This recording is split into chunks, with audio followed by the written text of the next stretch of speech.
John Thomson. इनका electron के discovery में एक बहुत ही इंपॉर्टेंट रोल रहा था। उन्होंने अपने सेटअप से, अपने एक्सपेरिमेंट से इलेक्ट्रॉन का चार्ज टू मास रेशियो पता किया था और उन्होंने ये दिखाया था चाहे सोर्स कुछ भी हो, हर एक इलेक्ट्रॉन के लिए charge to mass ratio same होता है। तो यहां से इलेक्ट्रॉन को सब एटॉमिक पार्टिकल बनने का एक दर्जा मिला। लेकिन जैसे ही इलेक्ट्रॉन सब एटॉमिक पार्टिकल की तरह प्रूव्ड हुआ, वैसे ही तरह तरह के सवाल उठने लगे कि एटम का स्ट्रक्चर कैसा है। जे थॉमसन ने पहली बार जे थॉमसन ने ही एटॉमिक स्ट्रक्चर के बारे में कुछ बताया था। उन्होंने ये कहा था कि एटम का जो स्पेस है, ये पूरा का पूरा स्पेस पॉजिटिवली चार्ज्ड होता है और इसके ऊपर नेगेटिवली चार्ज्ड इलेक्ट्रॉन चिपका हुआ रहता है। जितना पॉजिटिव चार्ज एटम के इस स्पेस में होता है, एग्जैक्टली उसी अमाउंट में इलेक्ट्रॉन का नेगेटिव चार्ज भी होता है, इसीलिए एटम न्यूट्रल होता है। अब इस मॉडल को एक्सपेरिमेंटली प्रूव करने के लिए, वैसे तो ये मॉडल क्या था, ये एक सोच था। इस मॉडल को एक्सपेरिमेंटली प्रूव करने के लिए जे थॉमसन के ही एक रिसर्च असिस्टेंट आते हैं, अर्नेस्ट रदरफोर्ड। इस मॉडल को एक्सपेरिमेंटली प्रूव करने के लिए एक एक्सपेरिमेंट करते हैं। हांस गेगर और अर्नेस्ट मार्स्टन से वो एक्सपेरिमेंट करवाते हैं। उस एक्सपेरिमेंटल सेटअप को आप पहले देख लें। इस एक्सपेरिमेंट को कहा जाता है रदरफोर्ड अल्फा स्कैटरिंग एक्सपेरिमेंट। इसे सिर्फ अल्फा स्कैटरिंग एक्सपेरिमेंट भी कहा जाता है, इसे गेगर मार्स्टन एक्सपेरिमेंट भी कहा जाता है, तो इसका तरह तरह का नाम है। इस सेटअप में गौर से देखें, यहां पर एक बॉक्स है, यहां से शुरुआत करते हैं। इसके अंदर क्या है, यहीं से शुरुआत करते हैं। तो ये एक लेड बॉक्स है। इसका अगर क्रॉस सेक्शनल व्यू हम देखें तो ये क्रॉस सेक्शनल व्यू कुछ ऐसा है। अंदर एक रेडियो एक्टिव एलिमेंट रखा जाता है। रेडियो एक्टिव एलिमेंट, ऐसा रेडियो एक्टिव एलिमेंट जो कि अल्फा पार्टिकल एमिट करता हो।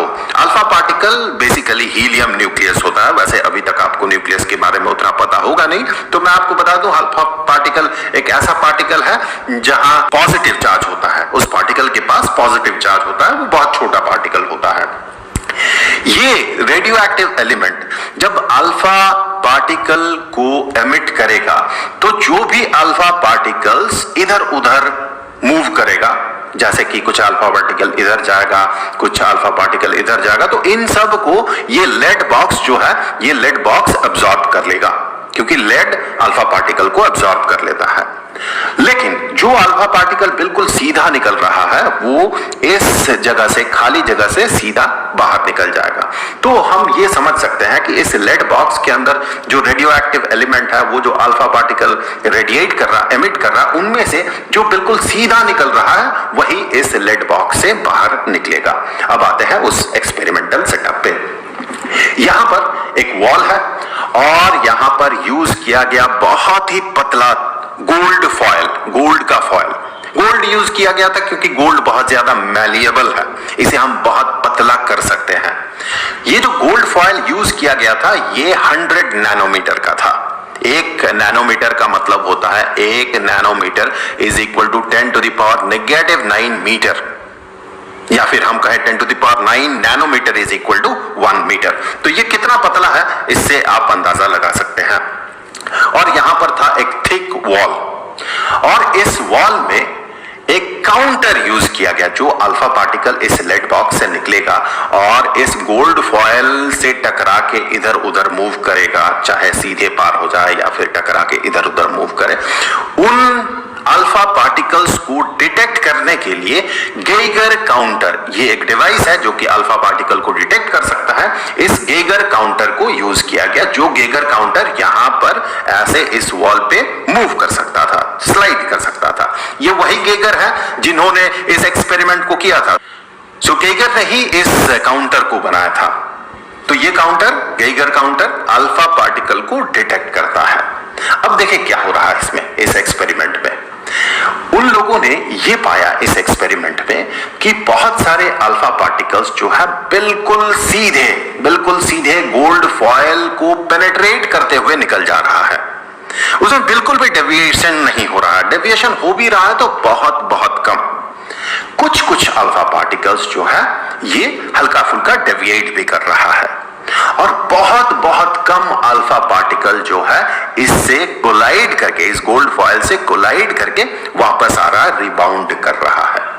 चलिए सबको एक साथ देखते हैं। ये अल्फा पार्टिकल गया यहां, बहुत सारे अल्फा पार्टिकल बीम की तरह, रे बीम की तरह गया, और बहुत ज्यादा अल्फा पार्टिकल्स इस रेंज में पाया गया, अनडेविएटेड, लगभग अनडेविएटेड, और बहुत कम अल्फा पार्टिकल जो है यहां पर डेविएट हुआ, और बहुत कम अल्फा पार्टिकल जो है ये रिबाउंड किया। चलिए इसी चीज को हम एक अलग तरीके से देख लेते हैं, इस तरह का एक पिक्चर में देख लेते हैं हम कि 1 डिग्री का डेविएशन, देखिए अल्फा पार्टिकल सीधा जा रहा था ऐसे, सो 1 डिग्री के रेंज में, इस रेंज में बहुत सारे अल्फा पार्टिकल्स मिले, बहुत सारे, लगभग 99.86% अल्फा पार्टिकल इसी रेंज में मिला। इसे हम लगभग अनडेविएटेड कह सकते हैं। और बहुत कम अल्फा पार्टिकल 0.14% इस बाकी रेंज में डिटेक्टेड हुआ। एक और तरीके से इस चीज को देख लेते हैं, 90 डिग्री से ज्यादा का डेविएशन, ऐसे अल्फा पार्टिकल गया और या तो ऐसे आया या फिर इस तरह से जाके ऐसे डेविएटेड हुआ या फिर इस तरह से आके ऐसे डेविएटेड हुआ। तो 90 डिग्री से ज्यादा का डेविएशन मतलब इस रेंज में जो अल्फा पार्टिकल्स मिला उसका अमाउंट अगर देखें तो 8000 में से सिर्फ एक अल्फा पार्टिकल इस रेंज में मिला, इस जगह पे मिला। और लगभग जो रिबाउंड कर गया, मतलब नियरली 180 डिग्री का डेविएशन जितने अल्फा पार्टिकल्स में हुए, अगर उसके नंबर को देखें तो 20,000 में से सिर्फ एक अल्फा पार्टिकल ये रिबाउंड हुआ, ऐसे गया और ये लगभग रिबाउंड हुआ, नियरली 180 डिग्री का डेविएशन हुआ। तो अब इस चीज से कुछ चीजें तो बहुत ज्यादा क्लियर हो गया था कि अगर एटम का स्ट्रक्चर जैसा थॉमसन ने कहा था, अगर ऐसा है कि ये पॉजिटिवली चार्ज स्पेस है और उसके ऊपर इलेक्ट्रॉन चिपका हुआ है, तो फिर गोल्ड फॉयल में चूंकि एटम्स एक के बाद एक लगातार होगा, कुछ इस तरह से, और जब अल्फा पार्टिकल्स यहां आ रहे होंगे, चूंकि अल्फा पार्टिकल पॉजिटिवली चार्ज है, तो इससे, इन एटम से जिसका कि स्पेस पॉजिटिवली चार्ज है, इस एटम से जरूर डेविएटेड होगा या फिर रिबाउंड होगा, मुझे कहना चाहिए, चूंकि ये जो अल्फा पार्टिकल्स है ये पॉजिटिवली चार्ज है, एक बार फिर से देख ले, ये भी पॉजिटिवली चार्ज है और अल्फा पार्टिकल्स भी पॉजिटिवली चार्ज है, तो इस तरह से इसे रिबाउंड करना चाहिए था। तो ज्यादा से ज्यादा most of the alpha particles को रिबाउंड होना था, लेकिन ऐसा नहीं हुआ इस एक्सपेरिमेंट में, बल्कि ज्यादातर अल्फा पार्टिकल्स जो है बिल्कुल सीधे यहां से इस तरह से पार कर गया।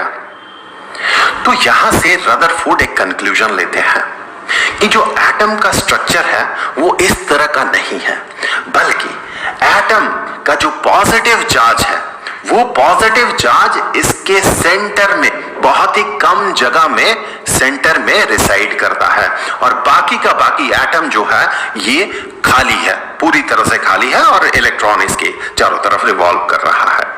तो अगर स्ट्रक्चर ऐसा हुआ तब जाके उस एक्सपेरिमेंट का रिजल्ट जो है उसका एक्सप्लेनेशन आया, सही एक्सप्लेनेशन आया कि एटम का स्ट्रक्चर ऐसा होना होगा, क्योंकि एटम का स्ट्रक्चर अगर ऐसा होगा तभी जाके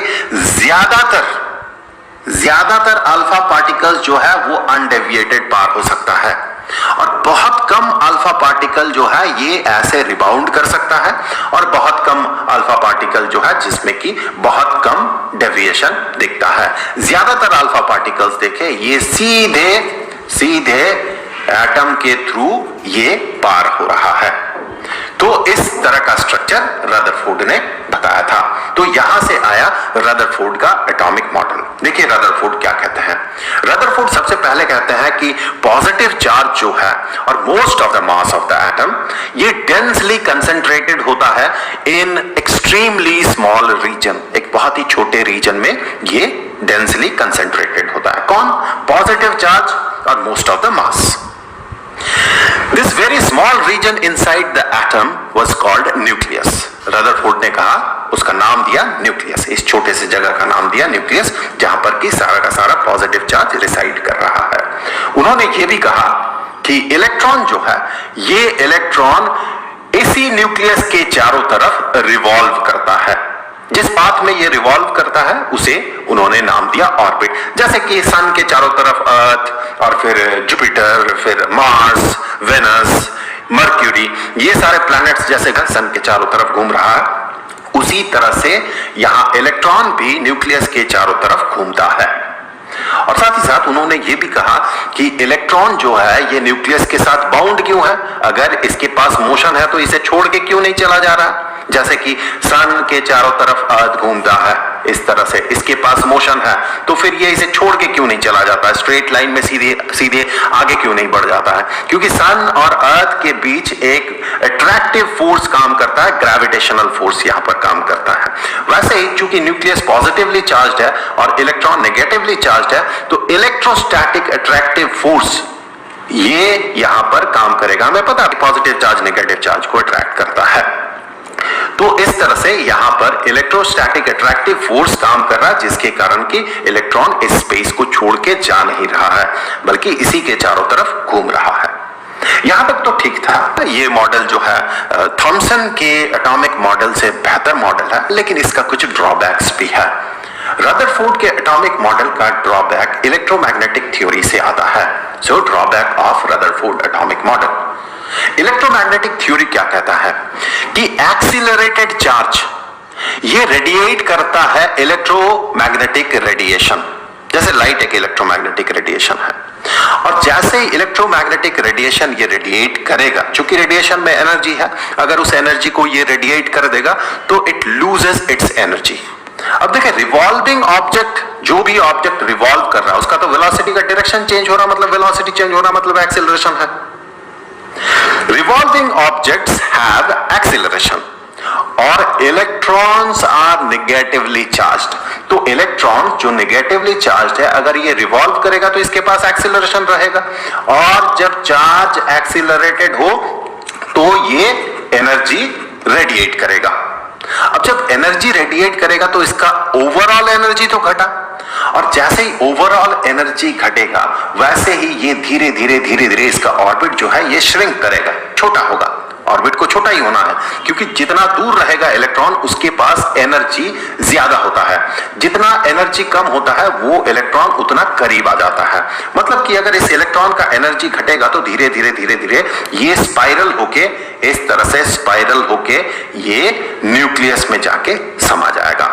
सिंपल कैलकुलेशन से ये पता चलता है कि ऐसा होने में, अगर रदरफोर्ड का एटॉमिक मॉडल सही होता तो ऐसा होने में सिर्फ 10⁻⁸ सेकंड लगेगा। कितना कम समय लगेगा। लेकिन एटम्स के क्रिएशन के इतने सालों बाद, बिलियंस ऑफ ईयर्स बाद भी हमें ऐसा नहीं दिखता है। आज भी इलेक्ट्रॉन्स जो है न्यूक्लियस में जाके समा नहीं गया है। मतलब जो है कि ये मॉडल, इसमें कहीं खामी है। साथ ही साथ एक और बात कि रदरफोर्ड का जो मॉडल है ये इलेक्ट्रॉनिक स्ट्रक्चर के बारे में कुछ नहीं बताता, कि जो इलेक्ट्रॉन्स है ये अपने आप को किस तरह से अरेंज करके रखा हुआ है इस एटम के अंदर, इसके बारे में रदरफोर्ड का एटॉमिक मॉडल कुछ नहीं कहता है। तो ये दो रदरफोर्ड एटॉमिक मॉडल का ड्रॉबैक्स भी है। वैसे देखा जाए तो रदरफोर्ड का एटॉमिक मॉडल थॉमसन के एटॉमिक मॉडल से बेहतर वर्जन है, लेकिन इसमें कुछ खामियां हैं। इन खामियों को दूर करते हैं थॉमसन के ही एक दूसरे रिसर्च असिस्टेंट नील्स बोर।